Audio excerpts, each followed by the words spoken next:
WNBC's latest controversial tactic is our power panel. Journalist Lynn White and executive producer of Talk with Audrey Adams. Ladies, thank you for joining us. My pleasure. You know, all of us visibly were disgusted by the images of the children that were dead in Syria. How can the U.S. afford to not do anything? Who made us the police of the world? I mean, that's the first reaction that I have. Yes, those pictures are awful, but where's our manpower? Where's our money? We were the ones who went into Iraq on a lie and destabilized the whole Middle East. Everything is a quagmire now because of what our action was in Iraq. So now we're going to go into Syria and do what? Where's the end game? What's the preliminary? Who's going to react to it? You know, we don't need any more problems here. We need to fix our own country and then think about going out and helping others. But there are others that would argue that if you don't do anything in Syria and there is essentially a madman at the realm of that country using nerve gas on their own people. We said that about Saddam Hussein, and look how that ended up. Okay, Iraq is a mess. It's not going to get better anytime soon.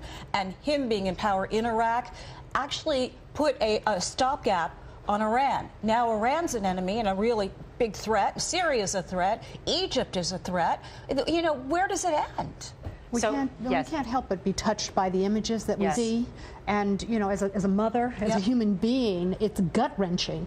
But on the other hand, I think that we really do have to, and I would agree with you, Lynn, we have to stop and really think about what the end game is and what our ultimate goals are. And there are parents here at home who are concerned for their sons and daughters that perhaps might go to war. And we have, like Lynn said, our own issues right here at home. Well, there are steps that the U.S. can take, such as military airstrikes without putting boots on the ground. Would you be in favor of that? I don't know how much that's going to do. I mean, drop a few bombs and then what? How do you know how he's going to react? He's a madman. He may put more, and then it's going to be escalated. You have to think these things through. And again, can we afford to be there? I think the American public now wants the wars to stop. You know, we put Barack Obama in office for many reasons, but one of them was to stop the wars.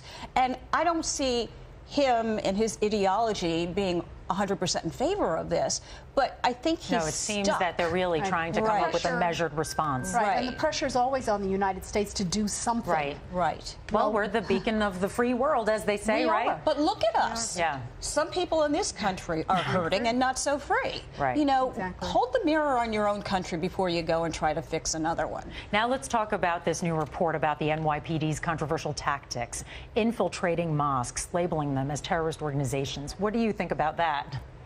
Who's policing the police?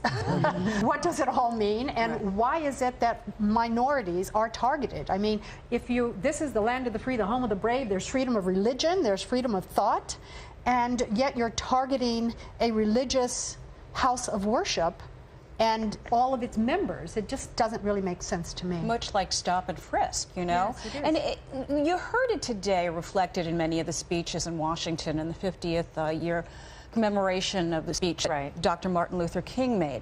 And what you're seeing is that the public sentiment is changing. It's shifting.